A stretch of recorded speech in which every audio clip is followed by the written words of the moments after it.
আসসালামু আলাইকুম। স্ক্রিনে ছবিটা দেখে তোমরা নিশ্চয়ই বুঝতে পারছো আজকে আমি কি নিয়ে আলোচনা করতে যাচ্ছি। সামনে এসএসসি পরীক্ষা উপলক্ষে বিভিন্ন ধরনের ক্লাস চালু করছে ম্যাথ টু ডু এবং ইজি টেক 18। আজকে আমরা চেষ্টা করব হচ্ছে ত্রিকোণমিতির কিছু বিষয় নিয়ে আলোচনা করার জন্য। ত্রিকোণমিতি খুবই গুরুত্বপূর্ণ একটা বিষয় এবং ত্রিকোণমিতিতে এসএসসি পরীক্ষাতে প্রায় 20 মার্কস থাকে হচ্ছে গিয়ে সৃজনশীলে। অবজেক্টিভে যদি আরও 4-5 ধরি মোটামুটি 100-র ভিতরে কিন্তু এক ত্রিকোণমিতি 25 মার্কস থাকে। তো ত্রিকোণমিতি খুবই গুরুত্বপূর্ণ এবং ত্রিকোণমিতি যদি ঠিক মতন আমরা করি তাহলে ফুল মার্কস পাওয়ার সম্ভাবনা অনেকাংশই আছে। তাহলে চলো কথা না বাড়িয়ে আজকে লেকচারটা শুরু করি। খেয়াল করো, এখানে একটা ত্রিভুজ দেওয়া আছে, এটা একটা সমকোণী ত্রিভুজ। এটা দেখলেই আমরা বুঝতে পারছি এটা একটা সমকোণী ত্রিভুজ, কারণ বি কোণটাতে ইন্ডিকেট করা আছে এটা একটা 90 ডিগ্রি। তো এখানে এবিসি একটি ত্রিভুজ এবং এই ত্রিভুজের মাধ্যমে আমাদেরকে বের করতে হবে হচ্ছে এসি এর দৈর্ঘ্য। এখন এই এসির দৈর্ঘ্য নির্ণয় করতে গেলে আমাদেরকে একটা জিনিস কিন্তু বুঝতে হবে যে, খেয়াল করো এখানে এবি ইকুয়ালস টু দেওয়া আছে হচ্ছে এ, বিসি ইকুয়ালস টু দেওয়া আছে বি। এই অঙ্কটা যদি আমরা এই পাশে করি, খেয়াল করো এখানে যদি ক নাম্বারটা আমরা লিখি যে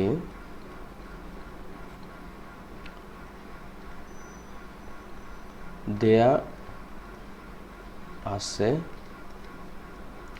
খেয়াল করো এ বি ইকুয়ালস টু দেওয়া আছে এ, এবি ইকুয়ালস টু দেওয়া আছে এ, এবং এটা কি, যেহেতু এবিসি একটি ত্রিভুজ, খেয়াল করো এবিসি যদি একটা ত্রিভুজ হয় তাহলে এই বি কোণটার উপর বেস করে এবি হচ্ছে লম্ব, এবি হচ্ছে কি লম্ব।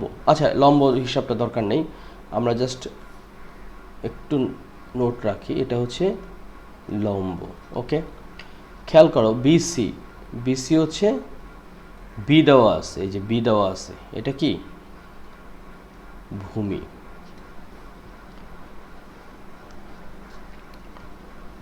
আবার এখানে এস ইকুয়ালস টু বের করতে হবে। এখন কোনো সমকোণী ত্রিভুজে যদি দুটি বাহুর মান দেওয়া থাকে তাহলে পিথাগোরাসের উপপাদ্য অনুযায়ী কিন্তু আমরা তৃতীয় বাহুর মানটা বের করতে পারি। পিথাগোরাসের উপপাদ্য সম্বন্ধে আমাদের কিন্তু সবারই কম বেশি একটা ধারণা আছে। এই লেকচারে পিথাগোরাস নিয়ে খুব বিস্তৃত আলোচনা হবে না, কারণ এটার জন্য আবার একটা আলাদা লেকচারের প্রয়োজন।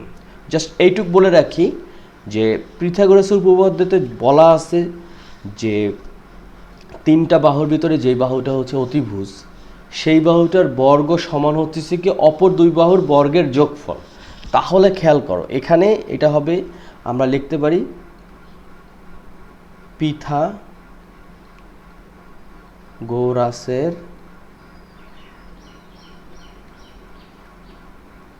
সূত্র অনুযায়ী আমরা লিখতে পারি হচ্ছে কি অতিভুজের বর্গ, অতিভুজের বর্গ কি, তার মানে কি এসি স্কোয়ার ইকুয়ালস টু হবে হচ্ছে দুই বাহুর বর্গের যোগফল, তার মানে কি এ বি স্কোয়ার যোগ হচ্ছে বিসি স্কোয়ার। এখন খেয়াল করো এখানে এ বি কত দেওয়া আছে, এ বি হচ্ছে এ, চিত্র অনুযায়ী এ বি হচ্ছে এ, তার মানে কি এ স্কোয়ার প্লাস বিসি, বিসি কত বি, বি মানে হচ্ছে বি স্কোয়ার। সুতরাং আমরা এসি কি লিখতে পারি, এসি ইকুয়ালস টু হচ্ছে গিয়ে root over A square plus B square, এটাই হচ্ছে এসির মান। তার মানে এখানে আমরা লিখতে পারি root over A square plus B square, যা হচ্ছে কিসের মান, এসি এর মান। আমাদের প্রথম অঙ্ক কিন্তু ডান, এটা হচ্ছে এ স্কোয়ার প্লাস বি স্কোয়ার। চিত্রে এই জিনিসটা কিন্তু লাগবে, তাই আমরা এটা চিত্রে রেখে দিলাম। আশা করি এইটুকু তোমরা বুঝতে পারছো। এটা যদি বুঝতে পারো তাহলে চলো আমরা খ নাম্বারটা করি।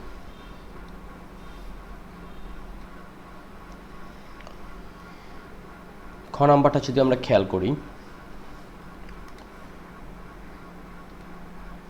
খ নাম্বারটাতে কি দেওয়া আছে, বেশ বড় সড়ো একটা ইকুয়েশন দেওয়া আছে, যা হচ্ছে গিয়ে লেফট হ্যান্ড সাইডে দেওয়া আছে B divided root over A square plus B square, আর হরের ভিতরে দেওয়া আছে 1 minus A divided root over A square plus B square. সেটা প্লাস করা হয়েছে, যেখানে আর একটা রাশি দেওয়া আছে, যেখানে রাশিটির লব হচ্ছে 1 minus A divided root over A square plus B square, আর হরে দেওয়া আছে হচ্ছে কি B divided root over A square plus B square, যা আমাকে প্রমাণ করতে হবে 2 cosec a। আচ্ছা, প্রথমে আমরা হচ্ছে কি করতে পারি, প্রথমে আমরা একটু অ্যাজ ইউজুয়াল মানটা বসাই। অ্যাজ ইউজুয়াল যদি আমরা মানটা বসাই তাহলে আমরা শুরু করি। এক্ষেত্রে একটু বলে রাখি যে এখানে বেশ কিছু মান আমরা কিন্তু অলরেডি পাইছি ক নাম্বার করার সময়, সেটা হচ্ছে এস ইকুয়ালস টু হচ্ছে root over A square plus B square, যেটা এখানে আমাদের কাজে লাগছে। এখন খেয়াল করো, আমরা এখানে একটু জিনিস লিখে রাখি, এটা আমাদের সুবিধা হবে। যা আছে দেয়া আছে, চিত্র অনুযায়ী কি আছে, চিত্রানুযায়ী A B equals to A, BC equals to হচ্ছে বি, এসসি ইকুয়ালস টু হচ্ছে root over A square plus B square. এখানে একটা নোট রাখি, ক হতে প্রাপ্ত, কারণ এই দেওয়া আছেটা কিন্তু এ বি আর বিসির ক্ষেত্রে, এসসিটা কিন্তু আমরা কতে নির্ণয় করছি। আচ্ছা, এখন আমরা বাম পক্ষ লিখতে পারি, বাম পক্ষ। এক্ষেত্রে আমরা কি লিখতে পারি, বেশ বড় সড়ো একটা মান, এই মানটা কিন্তু ভুল করা যাবে না। এখানে যদি উঠাতেই ভুল হয় তাহলে কিন্তু আমাদের একটা ভুল হওয়ার সম্ভাবনা আছে। অথবা আমরা একটা কাজ করতে পারি, এখানে বি, খেয়াল করো বি মানে কি, বি মানে হচ্ছে বিসি, আমরা এইভাবে লিখি। আমরা এই লাইনটাকে জাস্ট আমরা দ্বিতীয়বার না লিখে এইটাকে আমরা যদি এই কাজটা করি, বাম পক্ষটা খেয়াল করো, এই যে বাম পক্ষটা এটা আমরা উঠাইলাম না, এই যে এখানে তো আছে, এইটুক আছে, এইটুকরে আমরা লিখতে পারি কি, খেয়াল করো বি মানে কি, বি মানে হতেছে গিয়ে বি মানে হচ্ছে বিসি, এখানে উপরে লিখলাম বিসি, নিচে কি আছে root over A square plus B square. তো root over A square plus B square আমরা কি পাইছি, আমরা পাইছি এ সি। ওকে, এখন খেয়াল করো তারপরে কি আছে 1 minus A by root over A square plus B square. A কি, এ হচ্ছে এ বি, তাহলে আমরা লিখতে পারি এ বি, নিচে লিখতে পারি কি, নিচে লিখতে পারি হচ্ছে এসি, এ সি প্লাস, খেয়াল করো প্লাস, তারপর কি আছে, তারপর আছে হচ্ছে গিয়ে 1 মাইনাস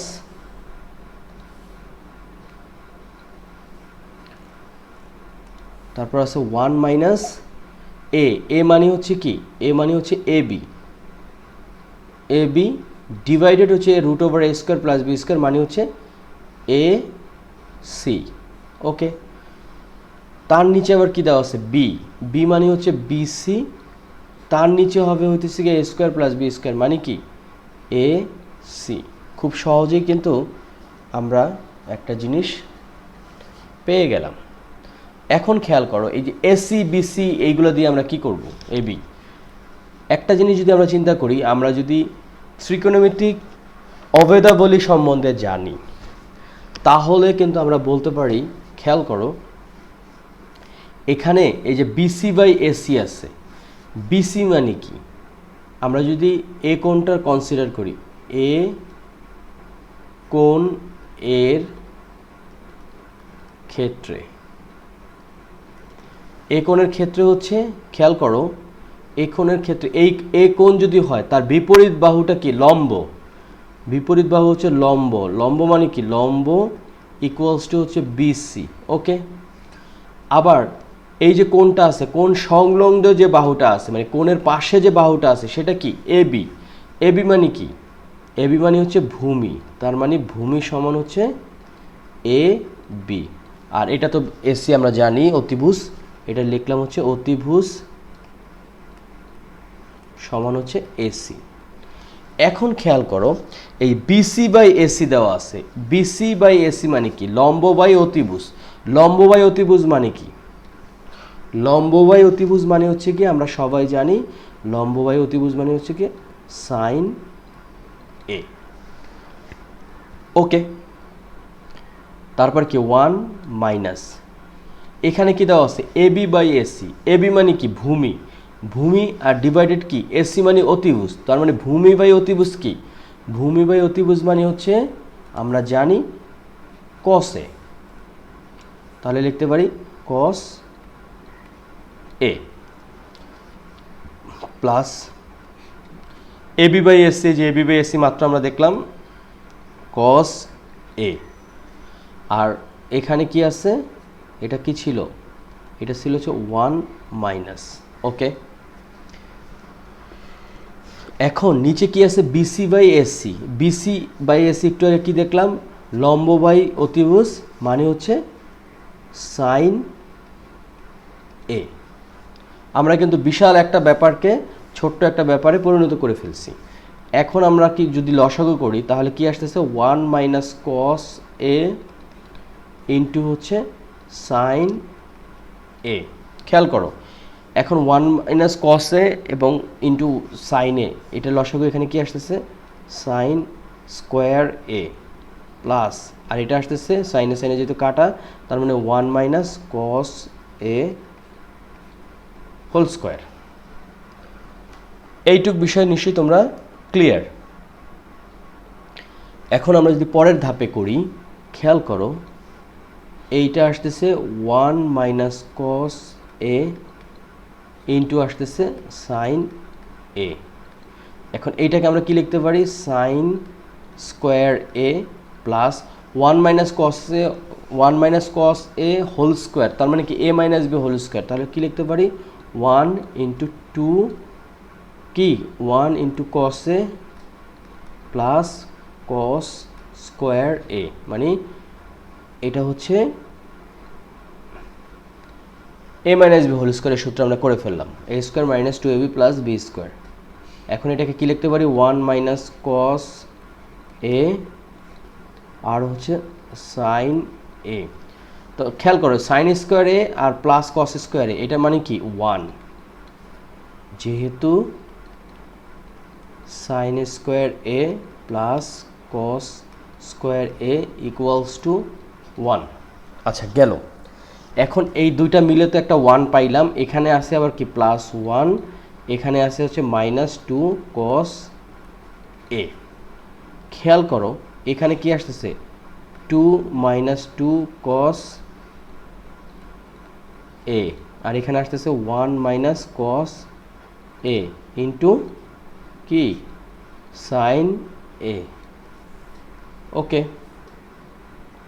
এখন অঙ্কটাকে যদি আরেকটু নিচে নামাই আমরা, খেয়াল করো এখানে যদি 2 কমন নেই তাহলে আসতেছে 1 মাইনাস কস এ, আর নিচে আসতেছে হলো 1 মাইনাস কস এ, আর এদিকে আসতেছে কি সাইন এ। তাহলে এখানে 1 মাইনাস কসে 1 মাইনাস কসে কাটা, তাহলে কি থাকতেছে 2 ইন্টু 1 বাই সাইন এ। এটাকে আমরা কি করতে পারি 2 কোসেক এ। এটা কি ডান পক্ষ। আমরা কিন্তু খুব সহজেই অঙ্কটা করে ফেললাম। খ নাম্বারটা অঙ্কটা কিন্তু আসলেই সহজ। এখন তোমাদের মনের মধ্যে একটা প্রশ্ন আসতে পারে, এই প্রশ্নটা আসলে খুব খুশি হব এবং প্রশ্নটা আসা উচিত। আমরা কেন এ কোণকে কনসিডার করছি? এই যে আমরা কেন এ কোণকে কনসিডার করছি, কেন আমরা সিকে ধরি নেই? আমরা তো লিখছি হচ্ছে লম্ব ভূমি অতিভুজ, এটা হচ্ছে গিয়ে এ এর ক্ষেত্রে মানে এ কোণের ক্ষেত্রে ধরছি। সি কোণটা কেন ধরি নেই? এর একটা কারণ হচ্ছে খেয়াল করো এখানে প্রমাণ করতে বলছে এই যে একটা বীজগাণিতিক রাশিমালা আছে তার এগেনস্টে আমাদের প্রমাণ করতে বলছে 2 কোসেক এ, তার মানে কি এখানে আছে এ কোণ। এখানে যদি লিখতো 2 কোসেক বি বা সেক বি তাহলে কিন্তু আমরা এই কোণটা ধরতাম, বা এখানে যদি সি থাকতো তাহলে আমরা এই কোণটা ধরতাম, যদি বি থাকতো তাহলে এই কোণটা ধরতাম। তার মানে ডিপেন্ডস করতেছে হলো কি আমরা কোন কোণ ধরে কাজটা করতেছি। তো এইভাবেই কিন্তু আমরা প্রশ্ন দেখে বুঝতে পারবো যে আমরা কি এ কোণ ধরবো না বি কোণ নাকি সি কোণ। তো যাই হোক, আমরা খ নাম্বারটা করে ফেলছি। খ নাম্বারটা বেশ ইন্টারেস্টিং একটা অঙ্ক। তাহলে চলো আমরা পরের অঙ্কটা করি।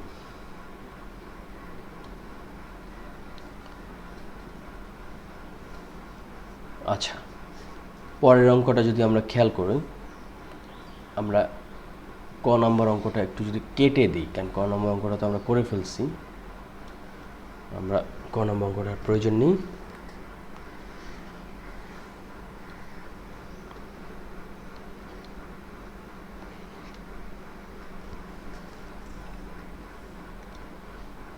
এই পার্টটুকু আমরা এই দিকে নিয়ে যাই, তাহলে সুবিধা হবে কি অঙ্কগুলো জায়গা নষ্ট হচ্ছে না।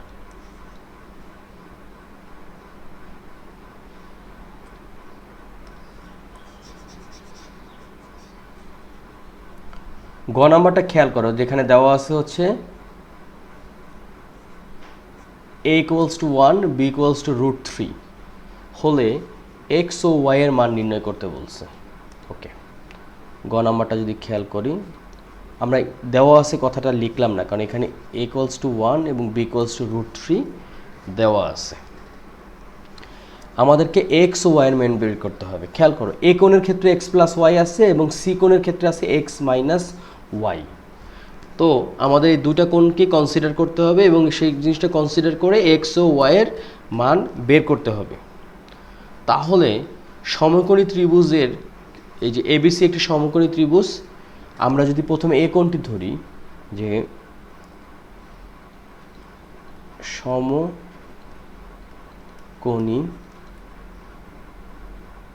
ত্রিভুজ ABC, সমকোণী ত্রিভুজ কি ABC একটি সমকোণী ত্রিভুজ, এর এ কোণ এর ক্ষেত্রে, খেয়াল করো এ কোণের ক্ষেত্রে আমরা কি লিখতে পারি, আমরা যদি লিখতে পারি হচ্ছে গিয়ে এই ধরনের ক্ষেত্রে আমাদেরকে কি ট্যানের মাধ্যমে কাজ করতে হবে, কারণ ট্যান যদি থাকে সেখানে লম্বও থাকে ভূমিও থাকে। আচ্ছা, আমরা লিখতে পারি ট্যান এ সমান হচ্ছে, ট্যান এ মানে কি, যদি এ কোণটা ধরি তাহলে কি ট্যান মানে হতেছে গিয়ে লম্ব বাই ভূমি। তো লম্ব কি, লম্ব হচ্ছে যে কোণটা ধরতেছি তার বিপরীত বাহু হচ্ছে লম্ব, তার মানে কি বিসি। আর সংলগ্ন বাহু বা পাশের যে বাহু সেটা হচ্ছে কি ভূমি, সেটা হচ্ছে এবি। এটা যদি হয় তাহলে খেয়াল করো, আমরা একটু যদি একটু গভীরভাবে খেয়াল করি, যে এ ইকুয়ালস টু দেওয়া আছে 1, এই যে খেয়াল করো এই যে এবি এর ক্ষেত্রে কি দেওয়া আছে, এখানে দেওয়া আছে হচ্ছে 1, মানে খেয়াল করো দেওয়া আছে a equals to 1 b equals to √3, সুতরাং এবি যেটা যে মান ছিল AB equals to A equals to 1, আর যে বিসি যেটা ছিল বি সেটা হচ্ছে কি, এখানে বিসি দেওয়া আছে √3। আচ্ছা, তাই যদি হয়, বা এই এ কি, এ আবার হচ্ছে এক্স ওয়াই, তার মানে tan x plus Y. BC কত, বিসি হচ্ছে √3, আর এবি কত, এবি হচ্ছে 1, তাহলে আমরা লিখতে পারি tan x plus Y equals to √3। এখন √3-র সাথে ট্যানের কিন্তু একটা সম্পর্ক আছে, সেই সম্পর্কটা কত, আমাদের যদি ত্রিকোণমিতির যে মান নির্ণয়ের কিছু পার্ট আছে, একটা চার্ট দেওয়া আছে, বেশ বড় সড়ো চার্ট, যেখানে 0 থেকে 90 ডিগ্রি পর্যন্ত বিভিন্ন ধরনের মান দেওয়া আছে। সেই মানটা যদি আমাদের মুখস্থ থাকে তাহলে আমরা চট করে লিখে ফেলতে পারবো যে ট্যানের সাথে √3 যে সম্পর্ক সেটা হচ্ছে tan 60 ডিগ্রি, tan 60 ডিগ্রি হচ্ছে গিয়ে √3। তাহলে আমরা কি লিখতে পারি, x plus Y equals to 60 degree. এটাকে আমরা সমীকরণ 1 ধরলাম। আচ্ছা, এখন আমরা যদি এটা গেল কিন্তু এ কোণের ক্ষেত্রে, মানে এই যে এ কোণের ক্ষেত্রে এটা পাইলাম। এখন সি কোণকে যদি কনসিডার করি, আবার সি কোণ এর ক্ষেত্রে কি দাঁড়াবে খেয়াল করো, একই জিনিস, tan C equals to, C কোণের ক্ষেত্রে সিকে যদি আমরা ধরি তো তার বিপরীত বাহু কি এবি, এবি হচ্ছে লম্ব, তার মানে এখানে এবি, আর বিসি হচ্ছে সংলগ্ন বাহু, তার মানে এটা হচ্ছে ভূমি, তাহলে লিখতে পারি বিসি। এখন বা আমরা ট্যানের ক্ষেত্রে লিখতে পারি ট্যান সি মানে কি এক্স মাইনাস ওয়াই, তাহলে এক্স মাইনাস ওয়াই। এখন খেয়াল করো এবির মান কত 1 আর বিসি কত √3, 1/√3 সাথে কিন্তু ট্যানের একটা সম্পর্ক আছে, সেটা হচ্ছে বা tan X minus Y equals to হচ্ছে ট্যান 30 ডিগ্রি। ট্যান 30 ডিগ্রি মান হচ্ছে কি 1/√3, তাহলে আমরা লিখতে পারি X minus Y equals to হচ্ছে 30 ডিগ্রি। এটাকে ধরলাম সমীকরণ 2। এখন পুরো বিষয়টাকে যদি আমরা এই পাশে করি তাহলে আমাদের জন্য সুবিধা হবে, এক জায়গাতেই আমরা অঙ্কটা করতে পারলাম। এটা একটু অন্য কালারে করি তাহলে আমাদের বুঝতে সুবিধা হবে। এখন যদি লিখি সমীকরণ,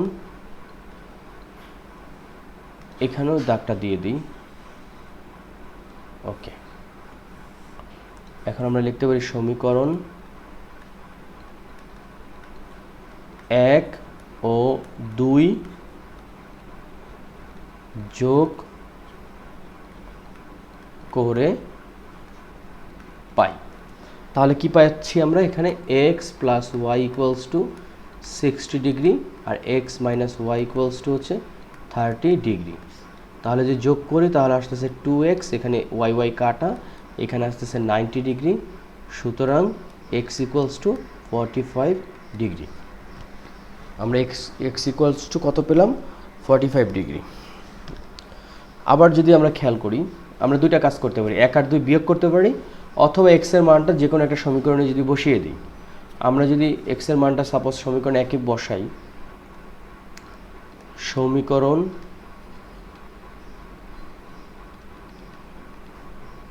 1 এক্স ইকুয়ালস টু 45 ডিগ্রি বসিয়ে, তাহলে আমরা কি পাচ্ছি X plus Y equals to এখানে 60 ডিগ্রি, বা এক্সের মান হচ্ছে 45 degree plus Y equals to 60 degree, তাহলে Y equals to 60 degree minus 45 degree equals to হচ্ছে 15 ডিগ্রি।